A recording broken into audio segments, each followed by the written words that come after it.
All right, we're on the air. We're live. Yay. Welcome to Dive into World Building. We've been having some really interesting technical problems with Google this morning, but here we are. Yay. And we may have more people coming in as the minutes go by. But our guest today is the very exciting Ken Liu. Thanks for coming, Ken. Thank you for having me. Hi, everyone. So this is like becoming a whole like saga of Ken Liu on my show because we got to talk about the Grace of Kings, and we got to talk about your paper The collection. menagerie collection. Yeah. And we're now talking about Wall of Storms. So this is going to be really fun. I hope you can start by telling us a little bit about what it was like writing a sequel to the Grace of Kings. Yeah, it was a challenge because I had really unlimited time to do the first book, and then with the second book I had about a year to do it. Given publishing contracts, that's the way it is. So writing a book so quickly was a challenge. Luckily, I did have an outline for where I wanted to go and how I wanted the story to progress. So at least I knew basically the islands where I needed to sail to. I just had to chart a course to do it. And Those are so figurative islands, I'm guessing. figurative, but not literal. So that was a bit of a challenge, but I did learn to do it. Turns out that taking lots of copious notes helps, and trying to be clear in my head about what kind of book I wanted the sequel to be also helps. So yeah, it turned out to be a really fun, exciting experience, and I hope readers enjoyed this book. I think in many ways it's a better book, and I had a lot of fun writing it, and I hope those qualities come across. Well, it seems like it's getting a lot of raves.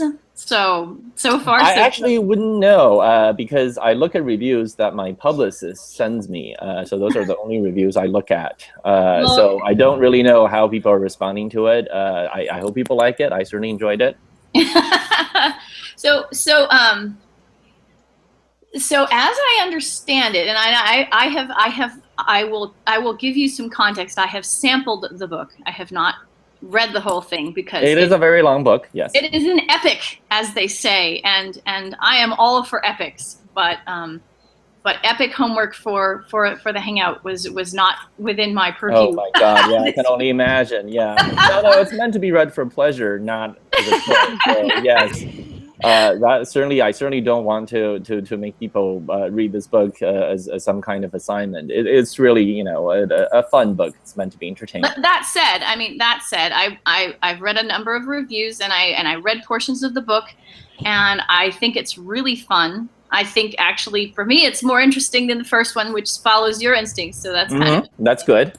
um. So one of the things that I wanted to start out by asking you is, after you've had such an epic story in book one, did you have a really clear, like you said, you came in with an outline, but did you have a really clear sense of how you wanted the focus to change and what you wanted to do in the second book, and how did you end up fleshing that out? Oh, totally. Here's what happened, right? For the entire series, I'm super interested in epics, in epic narratives, and the process of, as I said the last time we spoke, on foundational narratives and the formation of foundational narratives and how they change. So it's fascinating to me the way foundational narratives change and serve different purposes for different groups over time. One of the ways you can sort of understand American history is the way our foundational narrative has changed. The idea of the United States being based upon a self-evident proposition was a very important part of our foundational narrative during the Revolutionary War. But of course, that foundational narrative had a very glaring omission in it, in the Yeah. way that African Americans were in fact not part of the narrative, and explicitly excluded from it by the Constitution. And so the story of the next part of American history, it was very much about working that out until it culminated in the Civil War, when the foundational Right. narrative was rewritten and reincorporated. And in a lot of ways, we're sort of seeing that now again. We're sort of from demographics and from culture, we're entering another period where the foundational narrative of the United States is changing again, and you can see there are fights and acts of protest and resistance over whether that narrative should change and how it should change, and who is part of that foundational narrative. I think it's fascinating. It's foundational narratives are not, in fact, fixed things. They are living things. They are a story that we live, as well as a story that we tell. And the way we tell that story changes how we feel. So when I wanted to write The Wall of Storms, it's very much a similar kind of process. I wanted the whole series to be an illustration of the way foundational narratives can be changed and how people can find room in these narratives for themselves. So the very first book, in a lot of ways, is like the Odyssey or the Iliad. In a way, it forms this larger-than-life picture of how the world of Dara understands itself. But the end of the book ends on a note of revolution, of the foundation of a new order. And of course, so the second book, in a lot of ways, is a rereading of the narrative from the first book, and of different groups trying to find places for themselves in that narrative. You saw hints of it. The poor, the less educated, women, those who have been traditionally excluded from power played a large role in how Kunigaru came to power in the first book. Right. And so the second book is very much about how do they enlarge their own place in the new order, and how do they push the world towards being more just? How do they revise that foundational narrative to be more just?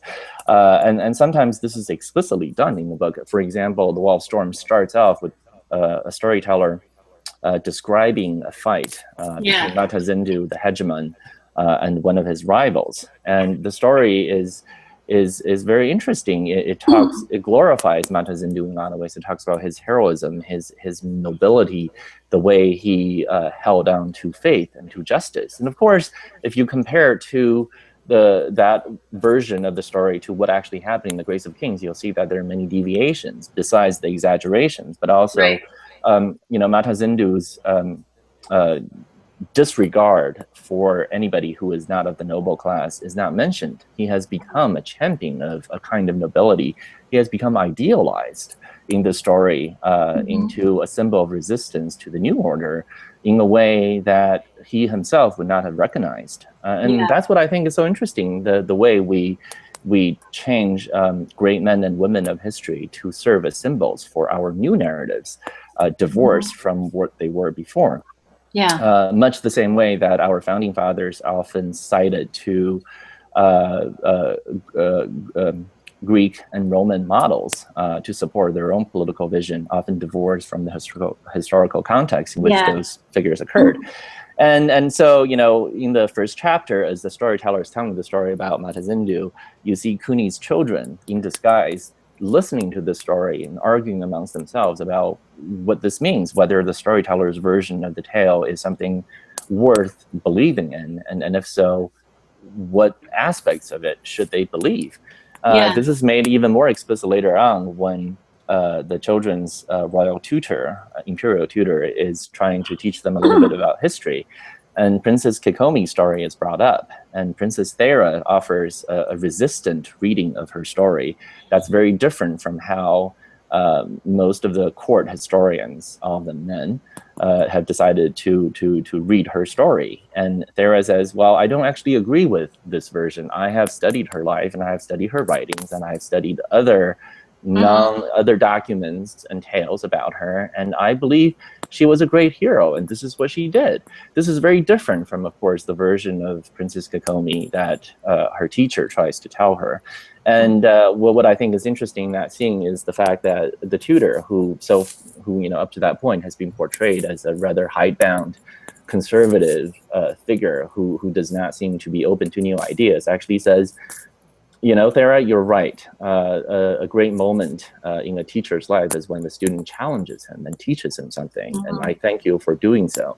And I think that sort of explains the ethos of the second book. It's about rereading an old story and building on that old story to something new, something different. It's very much like the way the Aeneid tries to build on the Iliad and tries to tell a new story. I mean, I think in the same way that I think the second book is in many ways better than the first book, the retelling and rereading and rewriting of old stories is a recurring theme in the Wall of Storms. And the fact that new stories can surpass old stories while building on them is a recurring theme, something that I celebrate. In fact, a lot of the stories that we know today about the Iliad were not in the Iliad at all. For example, everyone knows about the story of the Trojan horse. But as it turns out, the Trojan horse is not part of the Iliad. It is, in fact, told in the Aeneid as a rewriting commentary on what happened during the Trojan War. And we think of it as part of the Iliad, when in fact it's not. It's a reinterpretation, a rereading of it. In the same way that The Wall of Storms offers many rereadings and reinterpretations of events from the Grace of Kings. And that sort of can give readers a hint of where the series is going. The series, in a lot of ways, is very meta. I explicitly constructed it to be representative of the way we read and write old stories, just as the Grace of Kings itself is a reimagining of a set of old East Asian historical legends in the context of this amalgamation of Western and Eastern literary epic traditions. The Wall of Storms builds on that and rereads and reinterprets the Grace of Kings. And so that's what I think is most fun about it. That's awesome. Yeah, because actually one of the things that I was noting down when I was making my notes for today is the way that you do these very, very complex things with where the narrative goes, right? Just as a personal note, I tend to work with close point of view. Close point of view is really easy to control because you've got these very, very strict and very specific kinds of boundaries that you're working with, right? Whereas if you're working on epic scale and omniscient narrator, you can basically go anywhere. And one of the things that I have found challenging about it personally is I think, well, where do I go next, right? So I was thinking about asking you, and I may still ask you, consider yourself asked, how you manage this complex narrative and the kinds of information management items, I guess you'd call it, that occur as you're going through the story. But before I let you go and run off and answer, I think you've given us a little hint as to what you're trying to do, because you're clearly working on this meta level where you're saying explicit things about rewriting of stories. And so that would be why you would start with a scene that has people listening to a revision, sort of a revised version of a story, which I think is a really interesting choice. So do you have other thoughts on the question of how to... Yeah, absolutely. I mean, I think, one of my ideas about human nature is that we are, in fact, a very narrative-driven species rather than data-driven. We like to think that we make decisions based on data and rational analysis, but most of the time we do not. I mean, if you really think about the important decisions in your life, who you end up deciding to marry, what job you actually ended up pursuing, and what projects ended up becoming passionate to you, most of these decisions, I would submit, are not, in fact, made on the basis of data analysis. We don't, in fact, do data gathering and then write some optimization function that we run over it and then say this is the right decision. I mean, not that nobody does that. Some people do. I would submit that most of us do not find those kind of decisions satisfying. We make decisions on the basis of whether the story we can tell about that decision makes sense to us and is compelling. We construct these narratives often in retrospect. There's nothing wrong with that. I think that's the way we think. And in fact, that's why stories are powerful and why they're useful, because they do guide our decisions and they guide the way we see the world and how kind we are to others and how angry we get when injustice surfaces. in fact, they define our very notion of injustice and justice and fairness. We tell stories about what it means to be just and to be fair. So the Grace of Kings and the Wall of Storms, when read together, is very much about the repeated uses and misuses of narrative, right? In the Grace of Kings, the gods try to pantomime a message by acting out a little play, if you will. And their narrative is explicitly misinterpreted by Kogoyalu, who twists the narrative to serve his own purposes to prop up the new regime. And that kind of narrative misuse or appropriation and using narratives to serve new purposes happens all the time in the Wall of Storms. Many of the big conflicts are about people acting out a certain narrative superficially, only to challenge them when their true intentions are revealed in the future. And many times, the way people react to a leader, whether they're sympathetic to them or not, depends on the story that's being told. This is true of Jia. This is true of the new leaders from the invading army from the north. This is true of the children of Jia and Kuni and Rasana, and true of even individual soldiers. They become brave or not brave, depending on the story they're being told and the story they see themselves as playing a role in. And it's very explicit on that. I'm not sure, whether this is something that is, seen as normal in epic fantasy. It's certainly very in line with the kind of fiction I write, and I hope readers enjoy it. Now, one of the issues with this style of writing is because it's so meta and so self-conscious about what its purpose is, it can feel a little bit distancing because of the way the narrative is always constantly reminding the reader of the fact that this is a story, that people are reading the story in the story. Right. And so I think for some readers that can be a distraction from immersion because it's a story that's very self-aware about what it's doing. But I don't know. I've always written fiction like that, and I think readers have enjoyed that particular approach. And again, not every writer writes for every reader. Not every story is appropriate for every reader. I am somebody who is very meta and very self-conscious in the way I deploy my stories and to comment on stories as a form and as a part of human thinking. And so I think readers who are put off by that probably will not enjoy the story because of its very self-reflective, self-conscious nature. But I think other readers would enjoy it. I certainly like stories like that. Now, back to your bigger question about how to create a complex plot like that. I use a variety of techniques. One thing I learned to do from writing the first book is to keep very detailed notes, both about world building as well as about plot. So I have a wiki that I built up over time, tracking basically everything possible about the two books: characters, plot points, food, fauna, flora, geography, history, dates, all sorts of stuff. You can always look up. I write tons of little papers, academic, pseudo-academic papers about aspects of the world so that they can be incorporated. I also make use of timelines and other devices to help tracking, keep everything straight. And one of the sort of newer things I ended up doing for this book was I decided that, to your point, Juliet, about closed point of view versus this very epic voice kind of point of view, omniscient narrator, I tried to break it up a little bit by having many sections done in the omniscient narrative, but also writing certain chapters and segments from a very close point of view through the form of letters, through historical pseudo-histories, through folk tales that are being told, or from indirect interior monologue, things like that. I think there were more instances of that in the Wall of Storms than in the Grace of Kings. Again, I wanted explicitly to create the feel that this is a different style of book. The Grace of Kings was very much written as a set of legends about larger-than-life characters doing larger-than-life things.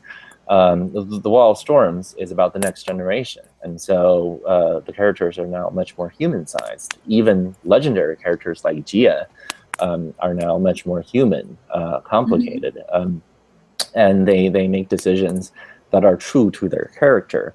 But there's much more of a focus on political realities and what it means to try to navigate the currents of power in a time of peace.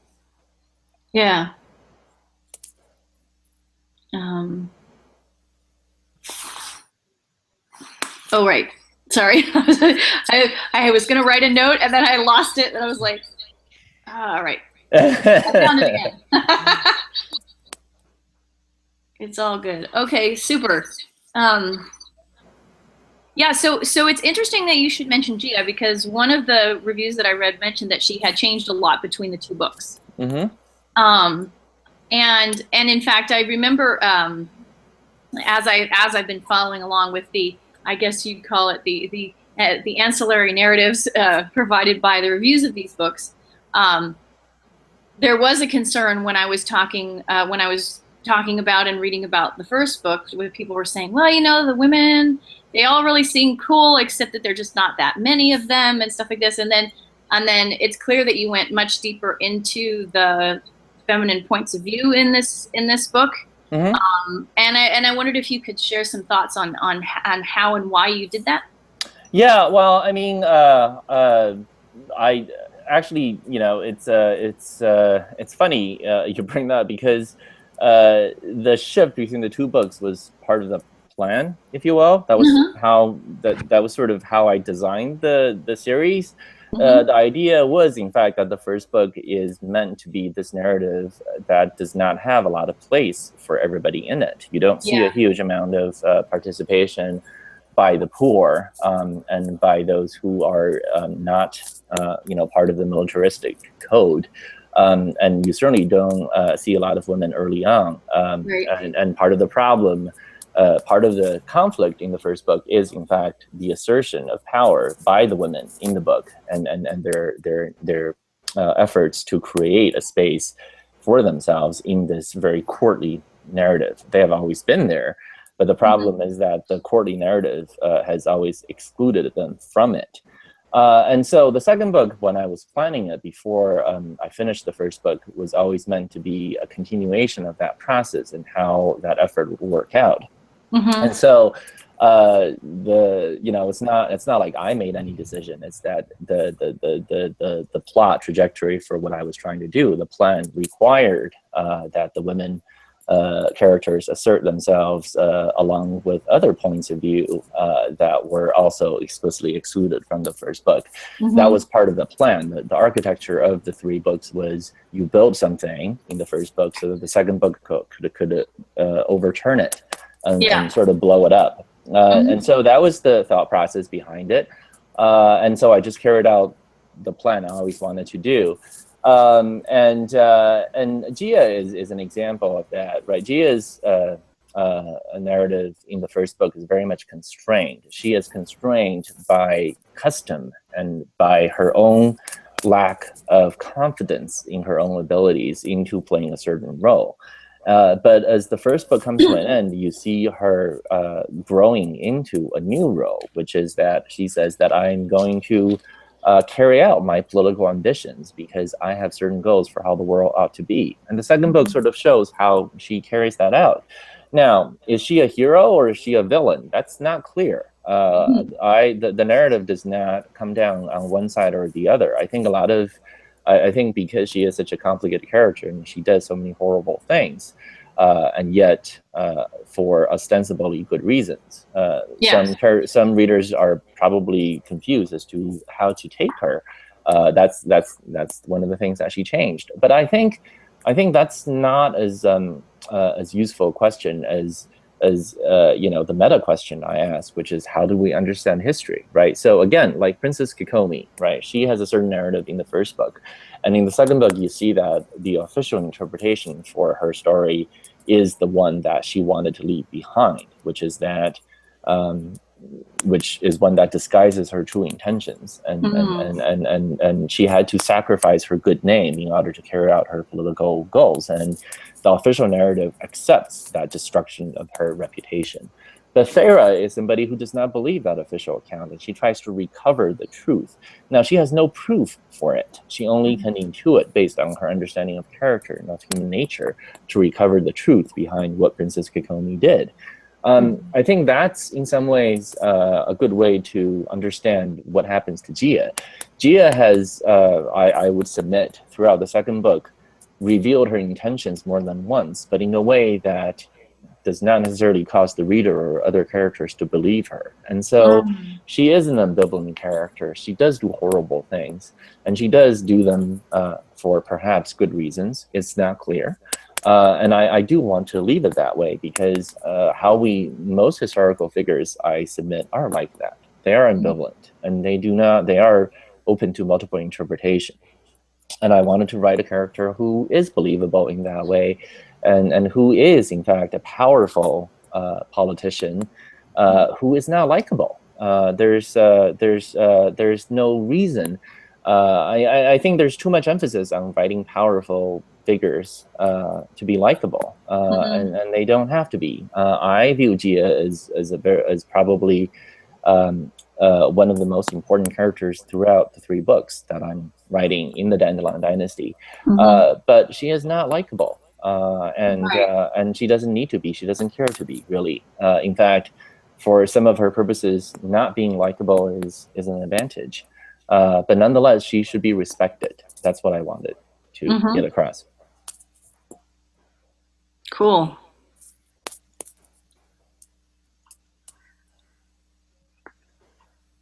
Awesome.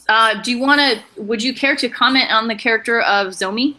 Yes, Zomi is sort of a fun character to write. So Zomi is one of the new characters of the new generation introduced into the Wall of Storms, and she represents in a lot of ways the success of the new regime. Part of the system that Kuni puts into place in Dara after his success is this idea that he wants to build a meritocracy. And Zomi can be seen as an example of the meritocracy at work. She is somebody who comes from a terribly humble background, and she rises, if you will, into the professional class solely by dint of her talent and her education. And she becomes one of the most powerful political figures in the empire. But at the same time, her narrative is subverted from the start by her own experience. That is, she wouldn't have gotten where she was without a huge dose of luck, encountering the right teacher and being pushed along the way by people who were helping her. So is this really a success of meritocracy, or is this really another instance of good old cronyism at work? And so the question is the promise of meritocracy, of rising of social mobility through education, real? Or is it just, a mirage, a myth that we tell ourselves? Obviously, you can read that trajectory as a kind of commentary on contemporary society, not just the US, but really around the world. These debates about what really is meritocracy and what really is the value of education, and whether social mobility is real or desirable or possible for everyone, or in fact exclusionary, is a real debate that we hold all the time, right? We claim to believe in the value of education, but do we really? And do we really think education is in fact a great equalizer? It is not clear in practice that it is. And Zomi is someone who explicitly brings that up, right? She succeeds at the grade examination system, and I should pause and point out that the examination scene in which scholars are taking this complicated exam to be deemed of merit for advancement is one of my favorite scenes. My wife read it, and she was very excited. She was like, "This is like a battle scene. I've never seen an examination scene written this way." I was very proud of that. I wanted to make examinations exciting because the reality is most of us actually have experiences like that. Some of our most defining moments are these exams that we have to take to get through life. And it's one of the ironies of modernity that's the case. But it's not so 20th century. There have been other societies historically where exams do play a life or death role in that way. Anyway, so Zomi takes this exam and she does it very well, and the emperor says, "Look, you criticize my policies in all these ways, but you're an example of the success. You did so well. You were a nobody, and then overnight you're now one of the most powerful figures in my court, and you can tell me straight to my face that I am wrong. Without the exams, you wouldn't have gotten here." And Zomi says, "Yeah, you say all that, but look at all the figures that you're now looking. You found me, and you think that somehow this is proof that the system is just. But there are hundreds of other Zomis who are never going to have this chance, and I'm here in a court full of men." But there are hundreds of thousands of other women like me who will never be given this chance. How can you claim this to be just when you have not nearly gotten as far as you need to be? I think that's why it's interesting, because here is somebody who benefits from the system, who nonetheless can critique it and point out its shortcomings. And I think that's the point of the books, which is that you have this vision of justice, you try to accomplish it, but every generation can only go so far. It's up to the next generation to push it further. And I can't remember who said this, but there's a quote to the effect, I think it may be Ursula Le Guin, something to the effect of children of revolution are always going to hate it and criticize it and saying how it hasn't gone far enough. And revolutions should be grateful that their children do that. And I totally agree. That's the fact. Cooney has done the best he could to carry out a revolution in Dara that he views as more just and leads to a better result. But it's not far enough, and it is up to Zomi and those who come after her to push it forward generation after generation. And Cooney recognizes that. He raises the metaphor of the waves and says that he's not angry at Zomi for criticizing him, because he says that's how things change. I have to go as far as I can, and I can only go so far because we're limited by our circumstances and the roles we play and all the compromises we have to make. And it is up to people like Zomi to push it forward, and that's a good thing. Interesting. All right. That's cool. Okay, so let's do something a little different.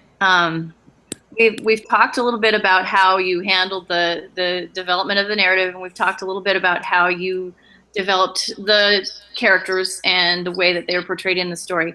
I want to see, it was one of the things we talked about last time we were talking about this series was the technology that you designed. And I'm assuming that you were also pushing forward with what you called the silk punk technology as you were going into this book. Can you comment on that? Oh yeah, there's a lot more silk punk technology in this book than in the first one.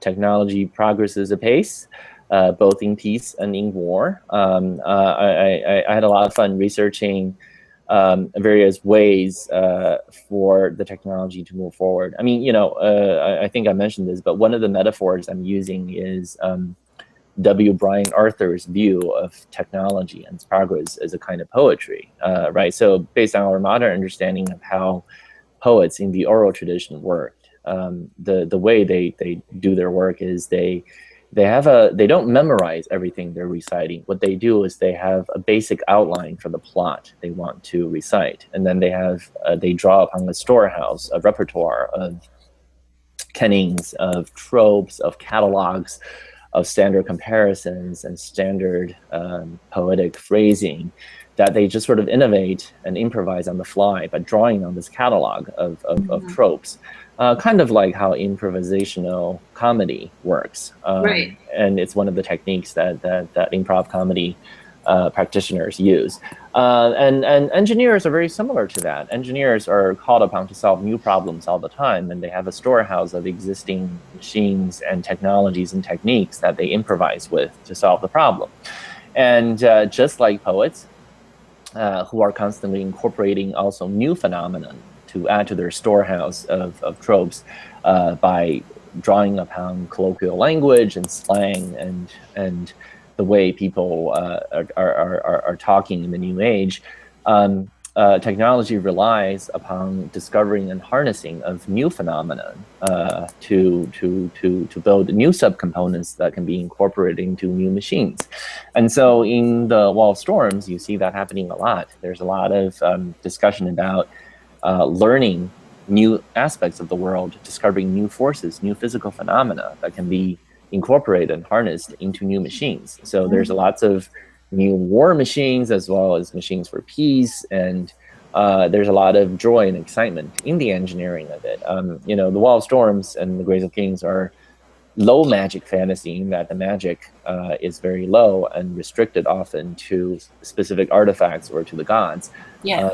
But there is a kind of magical quality to it, especially in the form of the engineers. If anything, the wizards in these books are the engineers. They're the ones who perform great feats of wonder, of amazement. And so, you know, I have a battle scene near the end that I think is pretty cool. It's one where wonderful large machines based on phenomena that have been described throughout the book are finally realized, and they do things that have never been done before in Dara, and they play a pivotal role in the great battle. And I like that. I like the fact that this is a story in which the nerds and the geeks are the heroes. They're the engineers. They know things, and that's not a bad thing. Knowing things and being curious about the world are positive qualities. And they put those knowledge to good use and devise something that's useful and saves the world, if you will. And that's one of the fun things about the books. They are silk punk. They're about punks, really. They're about these engineers who defy the status quo and who don't want to do what is expected of them, and they try to seek out new ways to win, new ways to improve the lives of the people. All right. Now, I'm assuming that the way you're talking about it, you're not wanting to give away too many spoilers. I don't, because I think it is a lot of fun for people to go discover these machines and then what they do. I don't want to reveal everything. I think it's pretty cool. I don't expect you to. I'm just remarking that I can tell you're being very careful. And so you should. Like, give some people something to look forward to. So this is very, very cool. Awesome. Okay. So so I'm going to open up to questions in just a second, but I did want to remark on something that you had done a couple of times in the text pieces that I had looked at, and which was using bare dialogue to build world. That was a really, really interesting choice, and I'm not sure I've seen you do it a lot in the works that I've read of yours, and I wondered if you wanted to have comment on that. Yeah, I mean, I think using dialogue to do world building is a lot of fun. The risk there is, of course, you end up going into the as you know Bob style of world building, in which the dialogue is solely there to have two people explain. I dislike that style of world building for the simple reason that I think it's sort of silly, because I prefer to do info dumps straight as info dumps, because I think info dumps can be a lot of fun. But then again, I'm someone who enjoys reading science papers for fun, so who knows? I think good info dump that really explains the world in an interesting way is really cool. I also think any subject is really interesting if you really go into it and really understand the details, right? I mean, one of the things in the Graves of Kings, one of my favorite scenes to read actually is a scene in which Cooney and his advisor Kogo are discussing tax policy. and they're talking about a problem they have with tax collections and how Cooney and co come up with a solution to the problem. The tax policy, I imagine, is something that most readers would think is about the most boring topic you can possibly bring up in a work of fiction. But I did that on purpose. I did this huge, long, info dumpy section, essentially of tax policy, because my point is, I actually think tax policy can be a lot of fun if explained in the right way and if connected with people's experiences and presented as plot-wise compelling.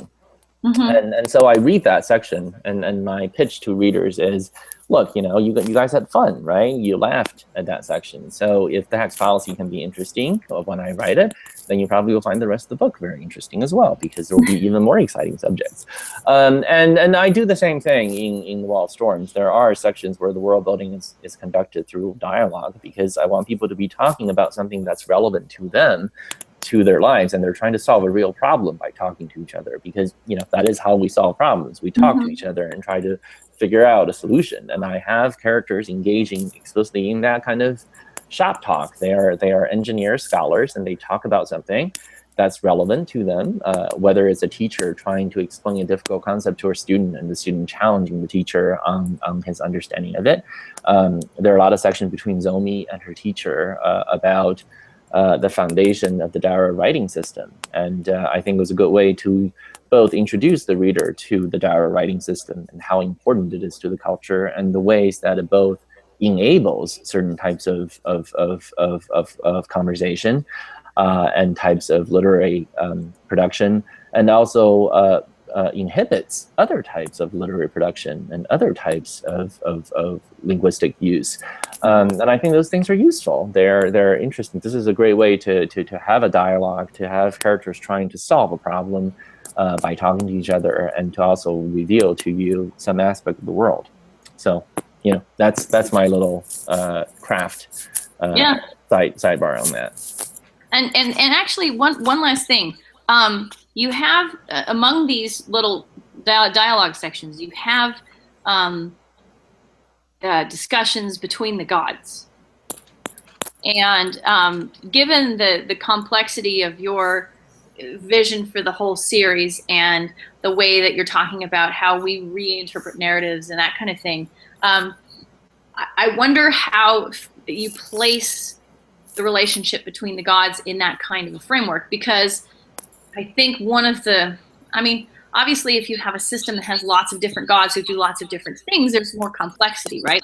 But at the same time, there is a certain degree of impact associated with, hey, these are gods having a conversation. And so where does truth lie, I guess, in that scenario, right, where you're having gods talk and then people and then reinterpret? Yeah, that's an awesome question, and I'm gonna have to punt on it and say you have to read the book. And here's why.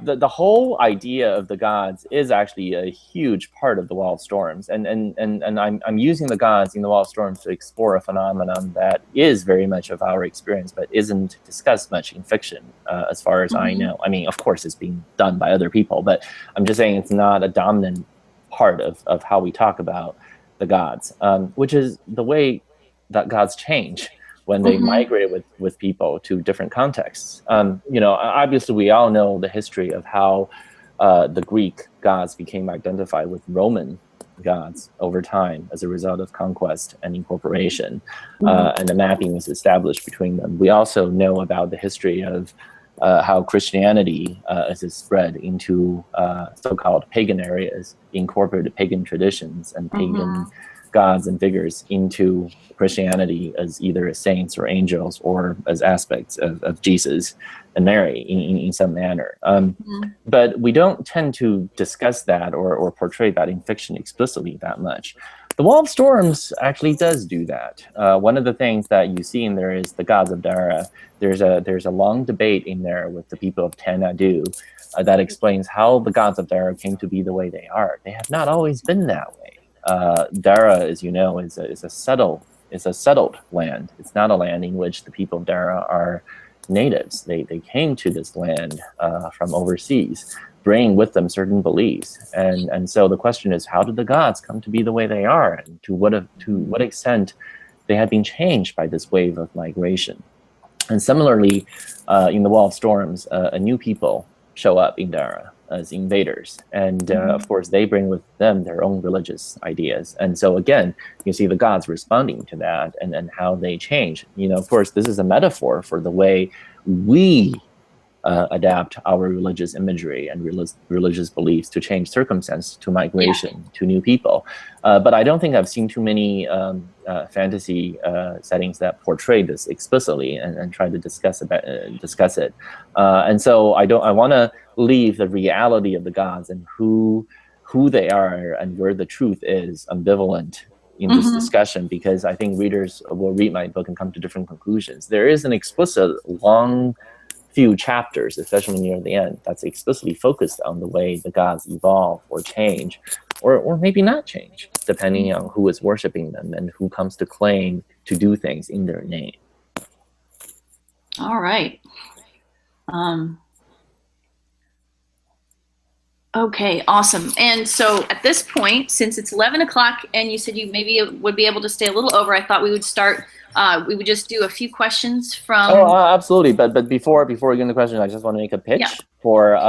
pitch away. For a new anthology that I edited and translated that just came out at the beginning of November.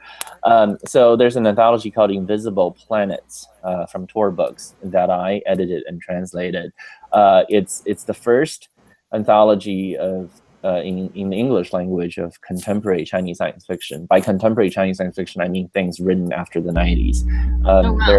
There was a previous anthology that collects fiction from before the 90s, but I view contemporary sci-fi in China as really a phenomenon from the late 90s onwards, because they're just very different kinds of stories than what came before. And so this is the first English language anthology collecting this area of sci-fi, and I think it appears to have gotten some very good reviews and reader reaction. And I think anybody who's interested in sci-fi, and especially in sci-fi that comes from a different literary tradition than the Anglo-American one, would find the anthology of interest. It's not a best of, and it's not meant to be comprehensive.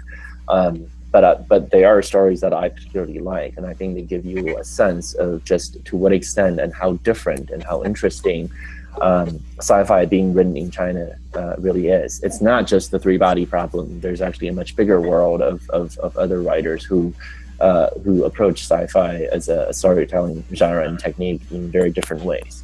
Yeah, cool. That's awesome. Invisible Planets is the name of the anthology. Invisible Planets. I got it. It will be in the report. Super. So, questions? Or are we all just blown away by Ken's magnificence? Or I have info dumped all of you into stupor, which actually is. No, it's great. I want to have time to read both books. I haven't had time to read other of the books.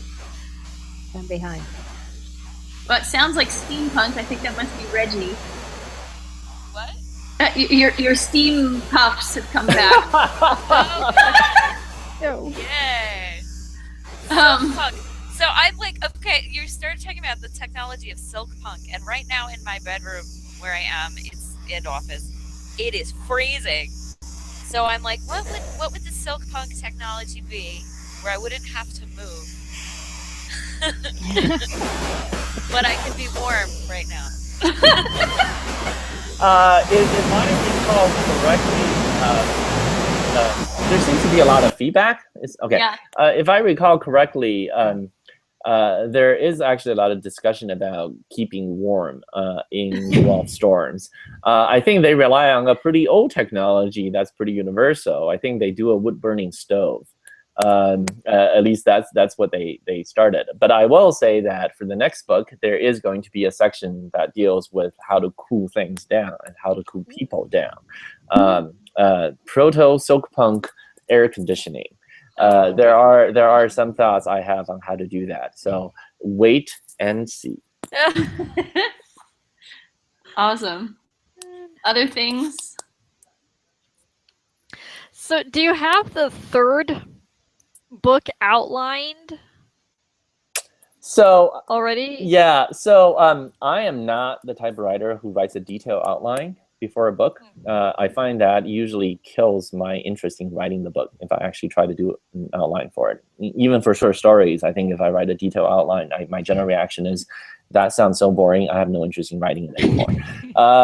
So what I tend to do is I tend to plot out the end point and some of the big set pieces and big things that need to happen. That's how I did all 3 books. So I already have those big things. I know how the third book's going to end, and I know where the big twists are going to be.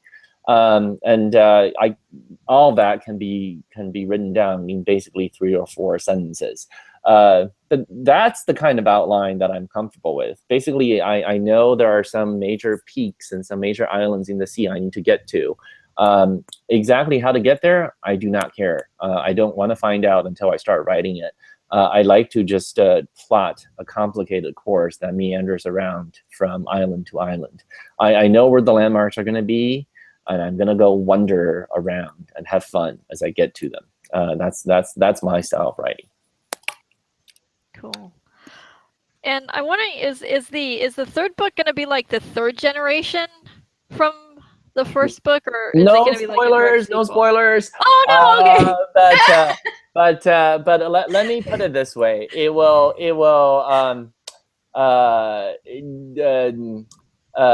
will include some characters from the first book and from the second book. There will be new characters.